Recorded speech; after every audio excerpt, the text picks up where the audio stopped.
Good morning प्यारे बच्चों, मैं हूं आपकी एजुकेटर पूर्णिमा मातर सिंह और हम आपकी हिंदी की वर्कशीट नंबर 20 करेंगे। तो इसमें अपठित गद्यांश है। अपठित गद्यांश का मतलब होता है कि जो आपके किसी लेसन्स में से नहीं है। ठीक है प्यारे बच्चों, आज हम एक गद्यांश पढ़ेंगे और पूछे गए प्रश्न के उत्तर देने का प्रयत्न करेंगे। विश्व प्रसिद्ध दार्शनिक सुकरात शरीर से अत्यंत कुरूप थे, यानी कि दिखने में वो बहुत बुरे थे। एक दिन अकेले बैठे वह दर्पण हाथ में लिए अपना मुंह देख रहे थे। तभी उनका एक प्रिय शिष्य कमरे में आया। सुकरात को दर्पण देखता पाकर आश्चर्यचकित हुआ। आश्चर्यचकित मतलब कि हैरान हो गया कि भाई जो गुरुजी हैं वो आज ऐसे अपना दर्पण कैसे देख रहे हैं। ठीक है, वह कुछ बोला नहीं, मात्र मुस्कुराने लगा। विद्वान सुकरात ने शिष्य की मुस्कुराहट देखकर सब बात समझ ली। कुछ क्षणों के बाद वे बोले, मैं तुम्हारी मुस्कुराहट का कारण जान गया हूँ। संभवतः तुम सोच रहे हो कि मुझ जैसा असुंदर व्यक्ति आखिर शीशा क्यों देख रहा है। शिष्य मौन रहा। मौन का मतलब होता है चुप। उसकी चोरी पकड़ी गई थी। उसका सिर लज्जा से झुक गया। वह धरती की ओर देखता खड़ा रहा। सुकरात ने पुनः बोलना आरंभ किया। वत्स, शायद तुम नहीं जानते कि मैं यह शीशा क्यों देख रहा हूँ। नहीं गुरुजी, शिष्य ने कहा, मैं कुरूप हूँ, इसीलिए प्रतिदिन शीशा देखता हूँ। शीशा देखकर मुझे अपनी कुरूपता का भान हो जाता है। मैं अपने रूप को जानता हूँ, इसीलिए मैं प्रतिदिन प्रयत्न करता हूँ कि ऐसे अच्छे कर्म करूं जिनसे मेरी यह कुरूपता ढक जाए।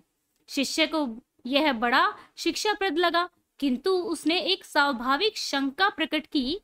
तब तो गुरुजी, सुंदर मनुष्य को कदापि शीशा नहीं देखना चाहिए। ऐसी बात नहीं है, सुकरात ने समझाते हुए कहा।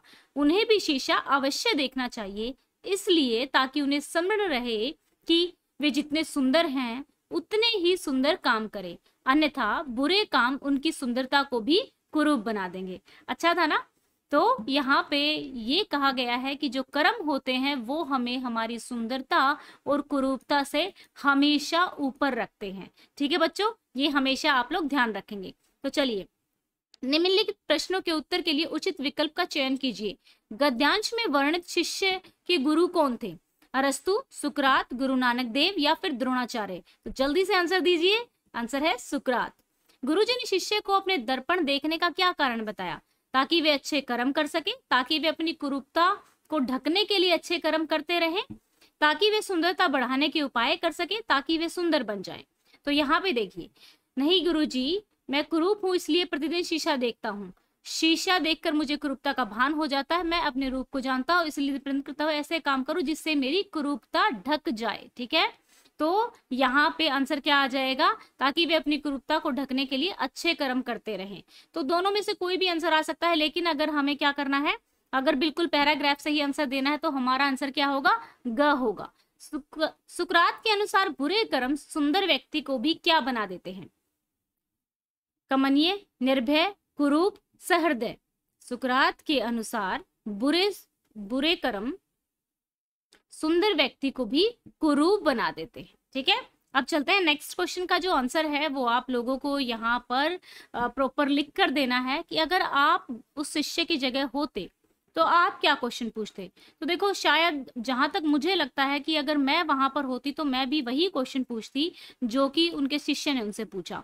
ठीक है, तो चलिए, यदि आप गुरुजी के शिष्य होते तो तुम उनसे क्या प्रश्न पूछते? यदि मैं गुरुजी का शिष्य होता तो उनसे यही प्रश्न पूछता जो उनके शिष्य ने उनसे पूछा। ठीक है, अब नेक्स्ट क्वेश्चन करेंगे। गद्यांश को एक उचित शीर्षक देना है। कर्मों की सुंदरता, असली सुंदरता।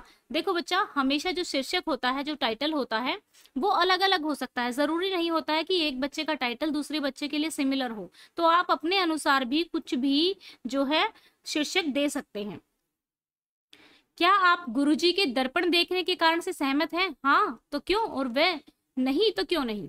हाँ, मैं गुरुजी के दर्पण देखने के कारण से सहमत हूँ, क्योंकि दर्पण देखने से वे हमेशा वास्तविकता से रूबरू होते थे और दर्पण उन्हें अच्छे कर्म करने को प्रेरित करता था।